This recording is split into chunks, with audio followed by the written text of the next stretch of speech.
Hi and welcome to Z Games. Recorded live at 4ZZZ Studios in Brisbane and broadcast nationally over the Community Radio Network, Z Games brings you the latest gaming news, reviews and interviews from across Australia and around the world. Hello, you have tuned in just in time for Z Games, the greatest gaming radio show that's on at this time on this particular station. My name is Razor, and I'd like to introduce everyone in the room here with me. The spectacular Candy Payne. Hi, everyone. The sensational Jodie McGregor. Hi, Ray. And I am the adjectiveless Razor. Only like hardcore Spider-Man nerds would have got that joke. We have a cracker of a show for you guys today. First up, we have a guest. His name is Ben Marinan. He works at Half Brick Studios, and they're about to launch, well, they have launched in Australia, a game called Radical Repelling. So we'll be talking all about that with him later on. Later in the episode, Jodie and Alana, who is not here yet, but who I've been promised is coming, we'll be talking about Alien Isolation. Yeah, I've been playing that, and I had to change my trousers especially before I came. It's pretty scary. Oh, God. I didn't know where you were going with that. Okay. So not a game for Razor then? No. But let's kick this episode off with the week in gaming news headlines. Here's Ms. Candy Payne. Thank you. Ubisoft Toronto founder and veteran Assassin's Creed producer Jade Raymond has left the company to pursue other interests. Raymond's impressive portfolio includes producer credits on the first Assassin's Creed game, and she was the executive producer on other high-profile titles such as Watch Dogs, Splinter Cell Blacklist and Assassin's Creed 2. Raymond will be replaced by Alexandre Parisou. Google has announced an Android-powered home console called the Nexus Player. The device will cost $99 and allows users to play games and stream media content. The system will come with a remote control with a built-in microphone for voice commands, but a game controller must be purchased separately for $39. No word yet on an Aussie release date, but the Nexus Player will be available in the US from the 3rd of November. I hope that this one, because it's made by Google, is compatible with the Google Play Store, because with the Ouya you would have to buy all of your games from their store, so you couldn't just play games you already owned. But if this works with the Google Play Store, then I could maybe just play all the games I've already bought. The co-creator of roguelike first-person shooter Paranautical Activity has apologised and left his studio Code Avarice after making threatening comments directed at Valve founder Gabe Newell. Indie game developer Mike Malbec tweeted a series of comments expressing his frustration at digital game store Steam and parent company Valve after his game was incorrectly labelled as being in early access, a tag used to mark unfinished games that the public can purchase and play when it was in fact a finished product. His Twitter tirade included the remark, "I am going to kill Gabe Newell, he is going to die," which was removed shortly afterwards but was nonetheless screen-capped and wildly republished online. The fact that he had recently changed his Twitter handle to Mike Murderbeck, presumably as a Halloween gag, did not serve to aid the situation. Valve responded by removing his game from the Steam store completely, effectively crippling the launch of the game. Malbec issued a statement apologising for the remark, which he said was delivered sarcastically and as a result of a hot temper, and has quit the company, urging Valve to reconsider the decision for the benefit of his co-developers. Maybe a bad month to be threatening a game developer. Oh. Yeah, I think this guy should have known better. I mean, there's a lot of examples by now of people losing their job in a single tweet. I don't think it was necessary for him to learn the hard way, you know. I actually feel bad for his team that basically had the game pulled out from the store, and you know that's a huge blow because you know Steam's such a huge platform. Yeah, because of his hot temper.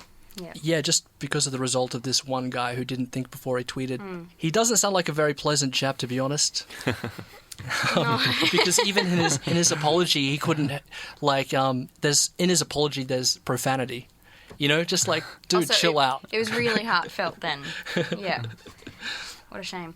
Alrighty, well, that's it for the news. So next up, we'll be talking to Ben Marinan, game developer at Half Brick Studios. Our next guest, Ben Marinan, is a game designer from a company that really needs no introduction if you've ever been in close proximity to a smartphone or tablet device. Half Brick Studios is one of the leading mobile game developers in the world. Last time I checked, Fruit Ninja probably their flagship game was installed on over 2/3 of all mobile devices in the USA. So, Ben, it brings me great pleasure to welcome you here today to talk about your new game, Radical Repelling. Thanks for having me. Yeah, it's good to be here. So let's start off by talking about the new game which came out last week in Australia and Malaysia. It's in Australia, New Zealand, Canada, and Singapore at the moment. Cool, close. Right. Almost. Yeah, almost. So what's the gist of this new game? So it's called Radical Repelling. So it's basically an endless repelling game, rather than an endless running game. So you're repelling down a giant mountain, and you have to try and get the highest score. Which is not easy. I've been No, it playing isn't. for 2 days and I got 663 meters.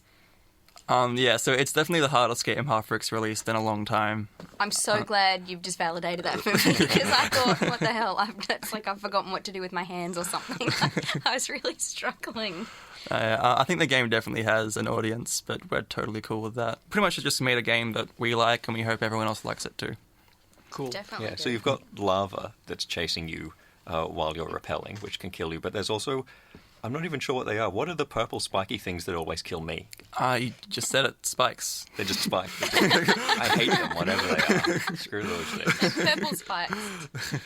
No, it's fun. It is a lot of fun, but not easy. I've just opened up the missions to Yeah. try and see what I can do, and I can't do any of them. Like, I can't even... One of them is to just stay still for 4 seconds. Yeah. I did that and got eaten by lava twice. Really? I feel like you need some easier missions. That is actually on the easy level as well, so I'm... oh my Or God. you can actually just do nothing and it should complete. If it's not, that's worrying.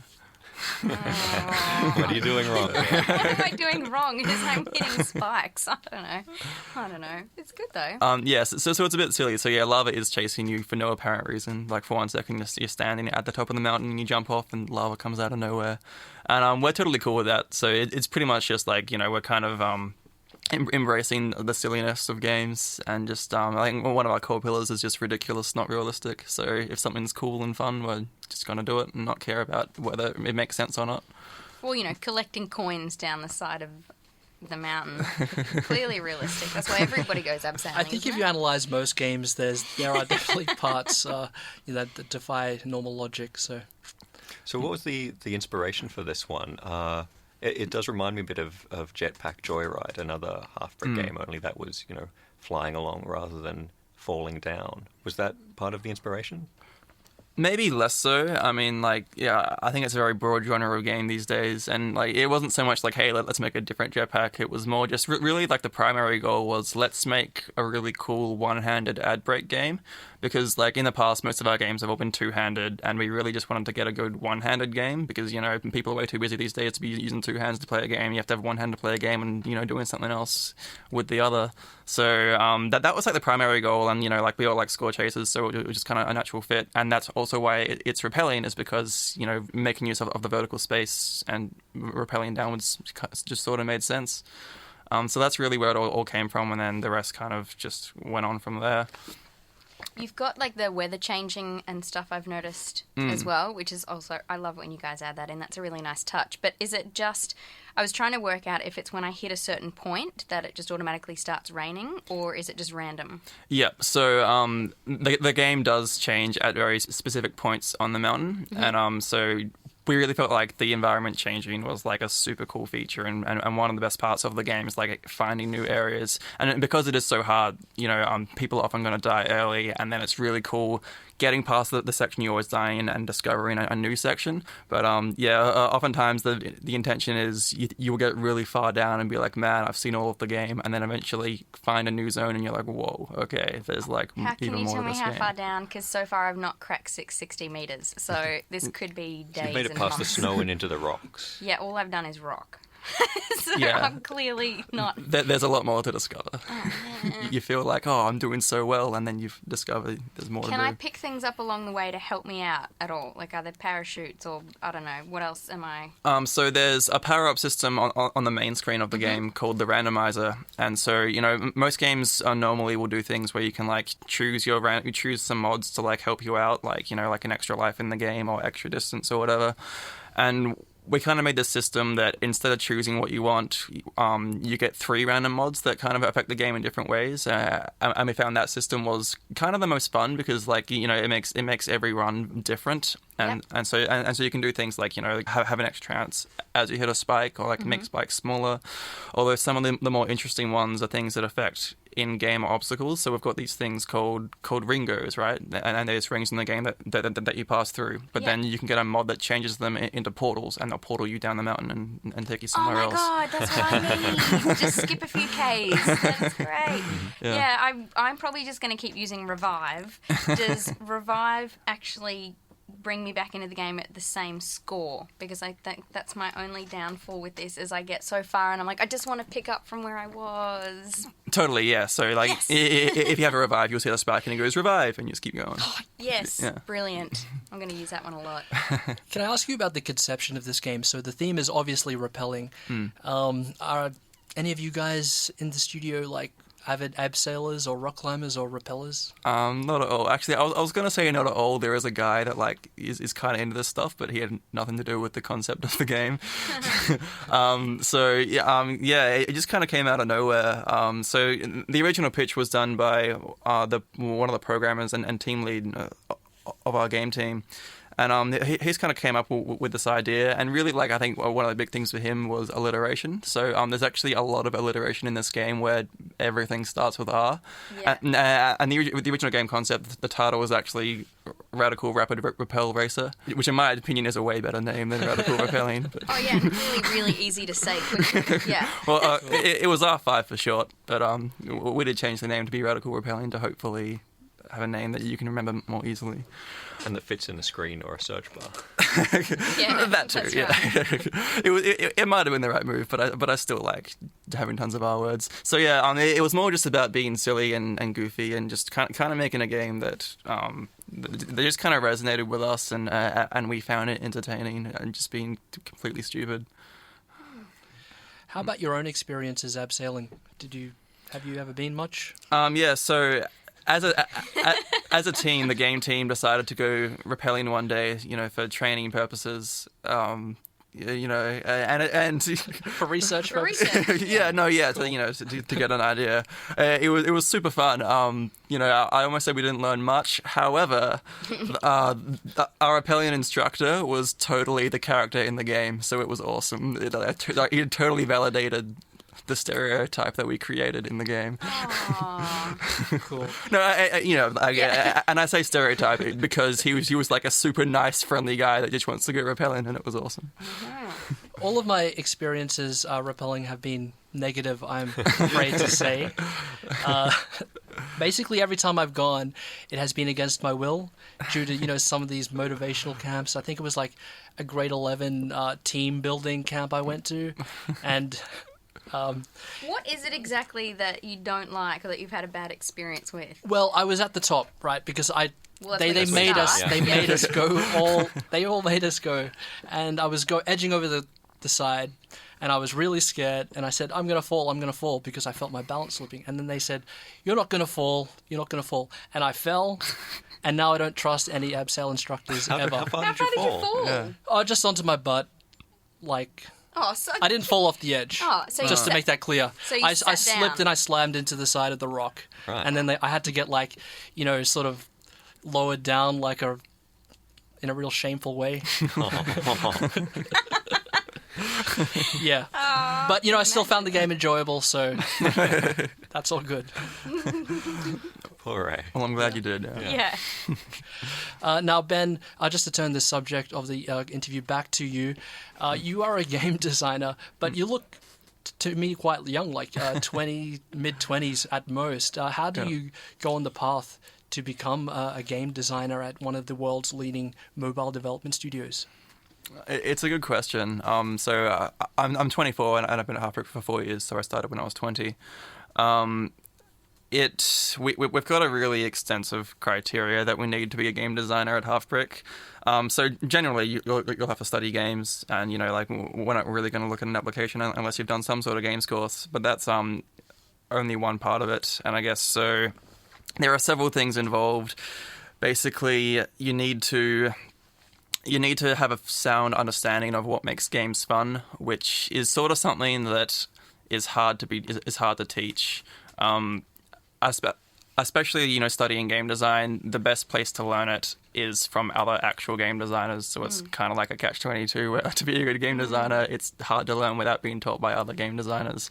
And so I guess when applying for a game design position at Halfbrick, we're really just looking for that spark of creativity or a spark of something, just something that really like resonates with us and go, whoa, that's cool, or like that's a cool idea, or like like I can't believe someone thought of that.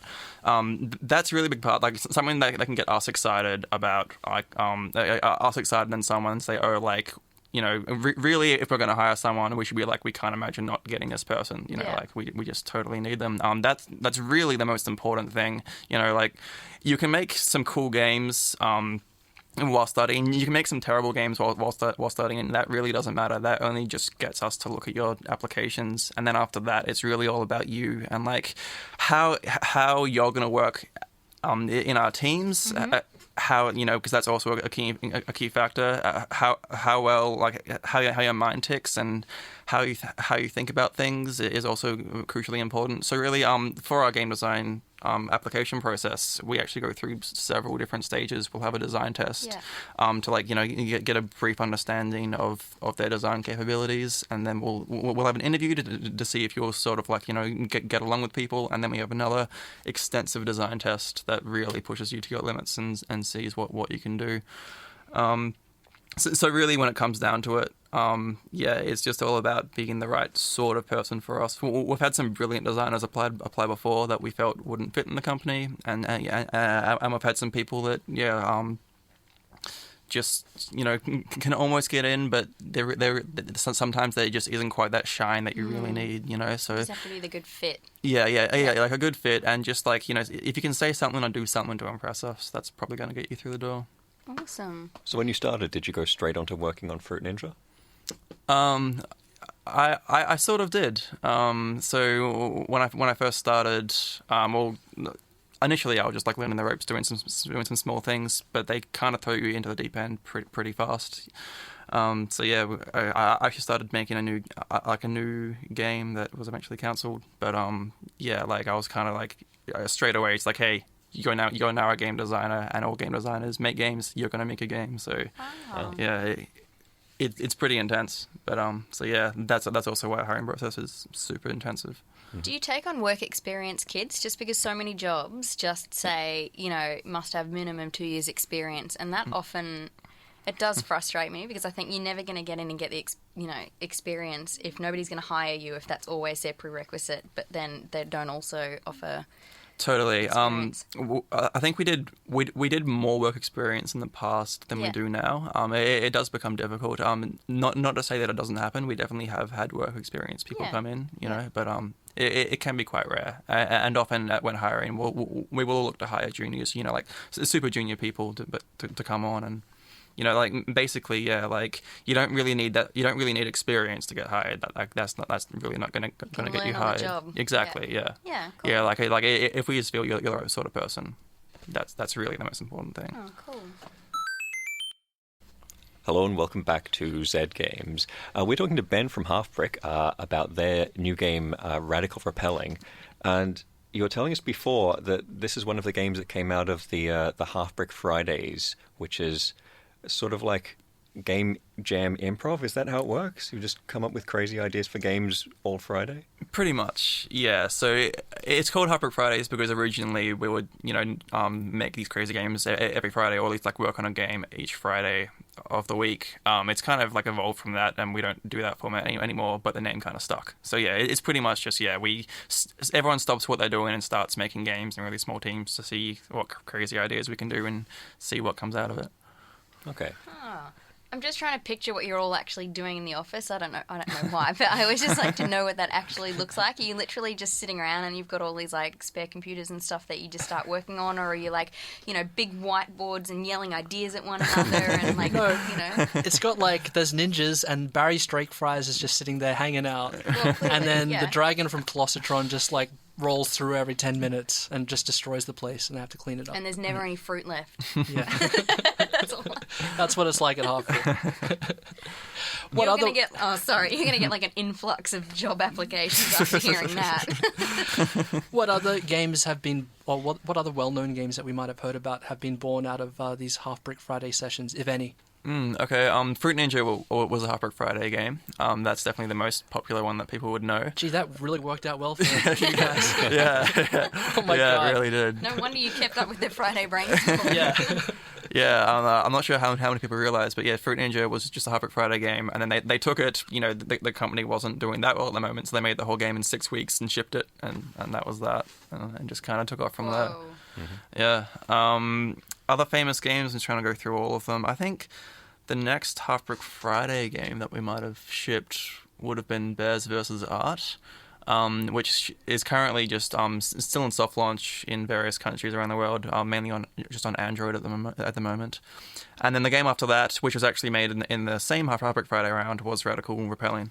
And so yeah, I think all the games between Fruit Ninja and now have not been Half Brick Friday games, although there's been some really cool stuff. So I'll talk about Radical Repelling and how it was a Half Brick Friday game. So basically, how the format works is just like, you know, everyone in the company pretty much has an idea, and I think most people in the company pitch an idea. Like you don't have to, but a lot of people do. And then so yeah, people get up and pitch an idea, and then if someone thinks that's cool, they go, hey, I want to work on your team. So with Radical Repelling, a guy pitched it, and one other person liked the idea, and it's just like two people just made this game over a couple of days, and it was like super janky and dodgy at the time, but like you kind of got the point across. And I think that and Bears vs. Art just like cleaned up all the awards for that round. Because obviously for like making games you have to have an award ceremony at the end of it. Right, so everyone votes Seriously? for their categories? Yeah. So I've got like 6 different categories for, you know, various different things. I want to work And at Half Brick. we have trophies and everything, and like the dodgiest trophies in the world, and it's pretty fun. Hey, there is no dodgy trophy. If you get a trophy, you're awesome. Like, that's How many pretty of those much have what you won? trophy means. I've won a few over the years, for, you know, various different categories. There's like most fun, or like best art, or like most commercially viable, or like most like best technical, which no one really understands what that means. And Do you have these like sitting on your mantelpiece at home, or are they, you know, paraded in the office? oh, or... they're paraded in the office for sure. Oh, of course, Yeah, of course. Make all the newbies extra nervous when they come in and see like 43 trophies on your computer. I don't think you understand the dodginess of these trophies.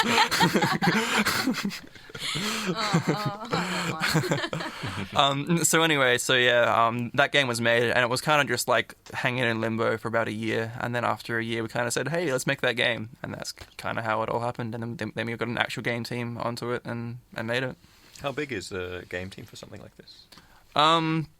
Well, actually, currently, our current team on Radical Repelling is just 4 guys. It's just me as the designer. I've got 2 programmers as an artist. So our game teams vary. They vary from 4 to about 8 people. I think we've got a bigger team than 8, maybe 7 these days. So yeah, they're all super small. So we've got several different game teams all in the office, all working on a different game each, as well as other teams doing business things. So yeah, I think currently in the Brisbane office we've got maybe 4 game teams at the moment. So yeah, we're always working on new stuff or updating our current games. So we're always going to be updating like Fruit Ninja and Jetpack and so forth. Yeah. You mentioned just off air as well that you've now branched out to other countries and you've got offices around the world. Yeah. Where else have you got bases, and how often do you get in touch with these people and collaborate with time difference and things like that? Sure. So we've got a game team in Sydney as well. Actually, two game teams in Sydney now. Actually, we're working on 2 different projects, so that's really cool. That just happened recently. We also have a game team in Spain, and they're doing some pretty cool stuff there that I can't talk about. And a game team in China as well that are working on a game. So several game teams, and then as well as other people that work with Half Brick. There's, you know, like one in America, one in Europe that kind of, you know, deal with various people in those regions, you know, setting up deals and keeping the company going. Is there a chance for an office swap? Like, can you just go hang out in Spain for a few weeks? Oh, I wish. That'd be cool. Do a business trip to Spain, sure. Yeah, I don't see why not. I mean, just, forget that, like, Skype and the internet have been invented and just travel there in person. That'd be awesome. Some people definitely do. It's definitely not in my job description, though. So how long does it take for people to make a game like Radical Repelling? So it kind of differs on what your goals are, what the game is, what you want to do. I was saying before, so like the original Fruit Ninja was made in 6 weeks by a team of 3 people. And now obviously like a lot more people have worked on it since then, and updates will take months. So it really depends on what you're doing. Typically, like we tend to keep our games smaller rather than bigger, just because we want to release stuff as soon as possible and see how things go. It also can depend on the experience of the team as well. Some teams are definitely more experienced than others, and that plays a factor. But for the most part, we just like get things done really fast because we are such small teams. You can work together well. We can work together so easily, and it's just a breeze to just get things done and release things. You're efficient. Yeah, exactly. Well, it's worked out well. Like, Yeah. the 10 minutes that I spent playing Radical Repelling, like, I was already having fun with it. You already beat my score. Yes. Whatever, no big deal. 20 meters. Alrighty, Ben. Well, thank you very much for joining us in the studio today. It's been an absolute pleasure having you in. Best of luck with Radical Repelling and for the launch of that worldwide. And it's available now in Australia on the App Store only, so for iOS. iOS only, yep. I'm going to Android soon, hopefully. Yep. Yay. Cool. All right, well, we're going to head to a track now. This one's by The Vines. When we return, we'll be talking all about Alien Isolation. And what's the game relevance of this one, Jody? This is Goodbye. It's the song you hear in the intro to Borderlands, the pre-sequel. We just heard from The Vines. That track was called Goodbye from the Borderlands pre-sequel game that's out now, and we'll be talking about that game next week. Now you're listening to Triple Z 102.1 FM. This is Z Games, the video game related show. And Alana Pierce, the Wunderkind, has arrived. She's just snuck into the studio during that song, just in time to talk about Alien Isolation. Now, this is a game that I'm far too cowardly to play myself, so I was happy to delegate that to you guys. Jody, Thanks, Jody, you've also been playing it. Yep. Who wants to do the cool intro talk up? Do you know a lot about Alien, Jody? A huge amount about Alien. There you go. I think this is your time to shine. All right. So this is a horror game that is set between the first 2 Alien movies. You play as the daughter of Sigourney Weaver's character. You're Amanda Ripley, and you're trying to find out what happened to your mother. So you get sent to this space station at the arse end of the galaxy looking for her flight recorder, the flight recorder from the ship Nostromo from the first Alien movie. And when you get to this space station, everything is so well recreated from that kind of 1979 sci-fi movie look. Like, everything looks like the kind of future that they would have imagined in the 1970s when the first Alien got made. Yep. All of the computers are like clunky green screen things that take forever to load. All of the doors do that swoosh thing that old sci-fi movie doors do. And those dipping bird executive toys that they have in the They're first everywhere. Everybody There's has one of those on their significance. desk. I was like, what the hell are these things and why are they everywhere? Because in the 70s, 70s they man. were everywhere. Yeah. And in They were Alien, everywhere. like when you see their ship start waking up at the start of the first movie and all of the lights come on and you see the spacesuits and the sci-fi futury stuff everywhere, and then you see like a dipping bird like dipping into a glass on somebody's desk. It's like, not everything changes in the future. Okay. Yeah, it's really well recreated. It was Yeah. like being inside an Alien movie. Rather than making it just look like a video game, they made it look like the set of a movie from 1979, which was really impressive. Even the sound, like the way the vents iris open is the exact noise I swear to God from the movies. Yeah, okay. So I watched the movies when I was really young with my dad and barely remember them. He particularly made me rewatch Alien vs. Predator, so that's when I remember the most. Watched them when you were really young? Yeah, really young. Young enough that I didn't remember. God, That because it's not child appropriate. Dad was cool. It was fine. Okay, so I until I realized the point, I was like, man, this setting is so generic. And then I was like, okay, that's because Alien probably invented generic sci-fi. And I was like, it's so unimaginative. Everything looks like everything else sci-fi. How lame. And then I was like, okay, this is actually what it looked like. I looked up like some stills from the movie and was like, okay, they've actually done a really good job here. Even though everything is plain and kind of boring, it's perfect to what the movies actually were. And it was awesome back then. Well, yeah. What was interesting about it at the time was that movies before that didn't look like that, like 2001 and all of those older sci-fi I movies do from the 60s think it had a set different that. look. Yeah. And this was much more plain and grungy rather than saying the future will look amazing. It said the future will look kind of crap and there will be cheap stuff and somebody will have to work as a trucker and somebody will have to be a janitor. And those everything's people made will out of wear plastic. Ugly jumpsuits and have crappy desks just like you. And green CRT monitors. Yep. Yeah. Yep. Lots of those. Yeah, so you start off the game, you wake up as Amanda Ripley on her ship, which is called the Torrens, and some guy from some organization is like, hey friend, we found your mum's thing, go to this place. So you go to Sevastopol. But when you wake up on your ship, everything's really boring and you're just walking around doing nothing. And then you get to Sevastopol, which is the space station, and it immediately made me think of just Bioshock. So you get to this place and it's like anarchy. There's like graffiti everywhere, there's no one anywhere, everything's broken, there's just bags thrown all over the place. So you're like, what the hell is going on? I was immediately nervous because I was anticipating Alien, but you don't see Alien for like the first 2 hours or so, maybe longer than that. Depends when you see him actually for the first time. But it is a long time. Yeah, pretty long time. The start of the game I found extremely boring, just horribly boring. And your first combat is actually against other humans rather than other aliens, which I think is one of the weakest parts of the game. Definitely. Like, the word isolation is right there in its name, but they didn't make it feel isolated You don't enough feel because isolated. there are people with guns all over the place. And although, like, we'll talk about the alien later, but Yeah. the enemies that are just people with guns feel like a real mistake. Like, I've been shot by dudes with guns in a lot of other video games. I'm used to that. That's not interesting. So when you get killed like a bunch of times at the Which start you of this do. game, just by some dudes with guns you have to sneak past or whatever. Feels that pointless. And there that's was- not what this game should be about. Yeah, absolutely. It doesn't feel isolating. It's just not fun. Just Yeah. having to treat them like you have to sneak around them. But I would much prefer to be sneaking around Alien than be sneaking around these people. And you can kill them. The best weapon to kill the people seems to be the wrench. But Just a wrench in the head. Bam! yeah, back of the head.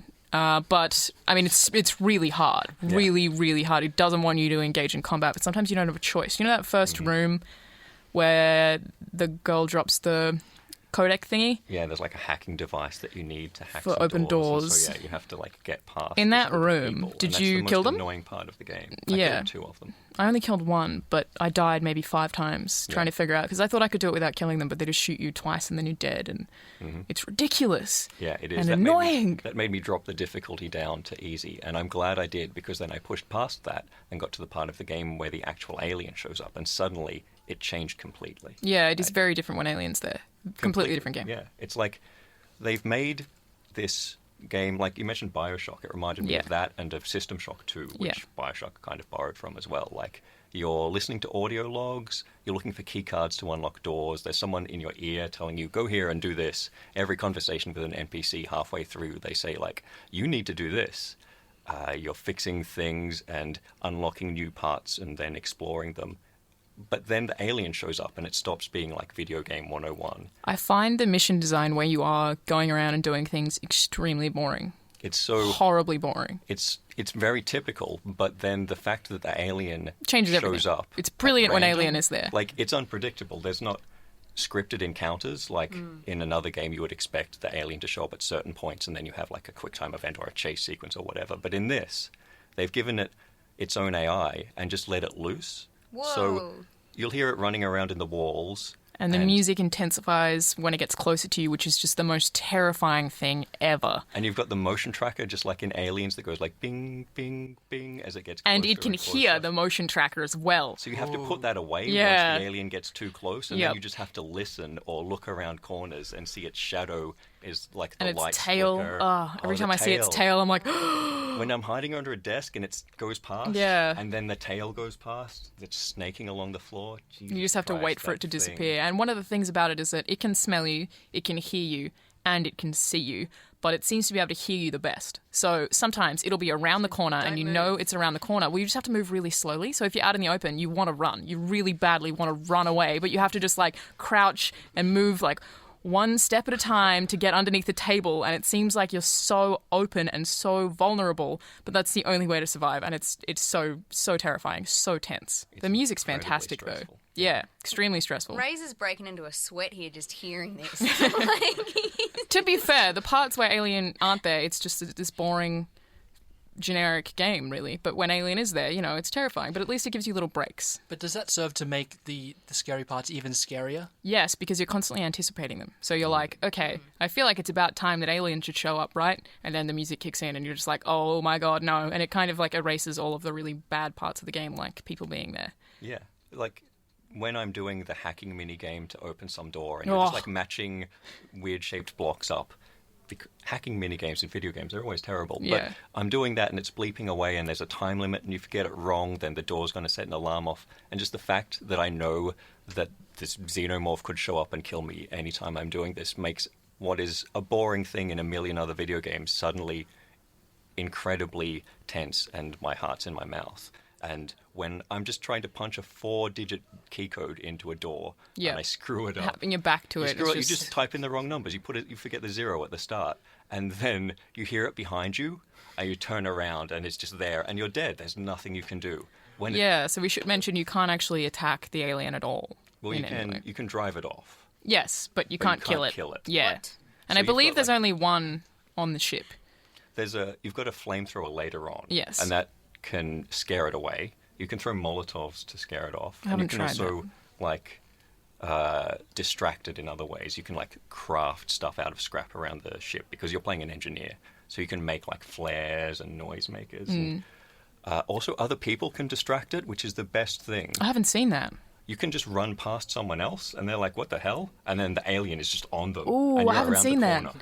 Oh, that's awesome. Yeah. I hate the fact that there are other people in this game who That's can a cool kill you, but reason I to have love them. that there are other people who can be killed. Yeah. When there are people in the same area as the alien, suddenly, like, at one point a guy shot at me, and I didn't shoot back, and I wasn't, like, mad at him like I would be in any other video game. You jerk, you shot at me. I was just like, you idiot. And I ran around a corner and inside a locker and closed the door. And as I was closing the door, I was already hearing him scream as Yeah. he died. And See, then I had Alien, to wait it's- as it walked around the corner and searched for me. Yeah, as it does as well. And it eventually realizes if you go into lockers a lot that you're in a locker and it will open it. Yeah, it learns if you Yeah. do the same thing too Yep. often. So if you hide too often, it searches more thoroughly. Yeah, it's crazy. And Alien itself, I wouldn't say it looks scary. Like, when it killed me, I wasn't bothered at all by the way that it looked or anything. I was like, this is kind of dumb, whatever. But it's the fact that you know that it can so quickly that the minute that it sees you, it's going to run at you. You know, you're just so screwed constantly. And the first time I saw it, I was like in this thing that I didn't know how to close, and I just saw it jump from the ceiling and just run at me, and I just couldn't stop swearing. It was terrifying, and I had no idea what to do, and I didn't expect it to be there. It's just freaky as. So I think one thing that I particularly like is how they've made this game that isn't about, like, they could have made it about a macho white dude with guns taking down Alien. Like, the movies are kind of like that. But they didn't. They made it this engineer woman who is searching for her mother who's been missing for 15 years, who is more or less powerless, and still tell a really, really important story and have a lot of effect on you. Like, even though they've done that, it's a completely different thing to what I think a lot of games, or at least action games, do now, is just make you completely powerless, but still really powerful, like, Do you in see the way her? you react. Does she look like Sigourney? Yeah. Apparently, they based a model for her on like a younger version of Yeah. Sigourney Weaver's mother, and that's why they. want to Yeah, say it looks she does like look her, like but her, not yeah. like her. Does she have a bald head? No. I like the fact that they really consciously went for a vibe more evocative of the first film, whereas most alien-based games, you know, based on the franchise, tend to use the second film, Yeah. which was made by James Cameron, Just super action. as a template, because it is more video game friendly when you think about it, to have hordes of aliens that you can just mow down. Yeah. But I think they went Definitely can't. for a very deliberate decision here, just to have one terrifying alien. And I just think like the that's so first film. awesome that they have, like, made this woman who's an engineer and crafts things, and kind of, you have to be really calculated in the way that you do everything, and you have to really think. It's like just so different to what you would expect most games to be. Even though I guess survival horrors are a lot like that, I got to really appreciate that it didn't go for that action route that would probably be easier to sell. They made you a woman who's terrified and can't really do anything about the thing that's terrifying her, and it's awesome. Yeah, like the structure of it is a lot like Dead Space in that it's just another one of those games where you find audio logs and then unlock doors. But in Dead Space, you played an engineer who mostly just killed aliens, and in this you play an He's a engineer. very skilled engineer. In this, you play an engineer who mostly just turns generators on and then hides. Yeah.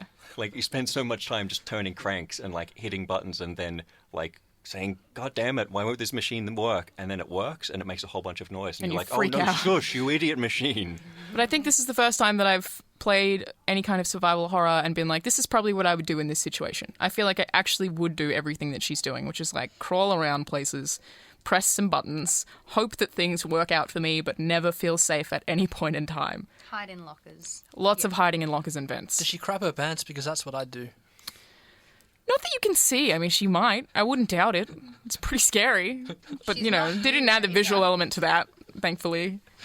But the music is just fantastic. Even when there isn't music, like the sounds of the doors and everything, it's just probably affected me more than any Is other it reminiscent video game of the soundtrack. movies? Yeah, the sounds Is. are exactly like the movies. Okay. The audio design is incredible. Like, you can tell where things are and what's happening just based on, you know, like, this door makes this noise, so you know that door at the end of the corridor behind you opened because you heard that specific door noise. It's that well made. Yeah. I can't be quoted on this, but I'm pretty sure I've heard some of the sound guys working on the game were the original sound people on the original Alien movie.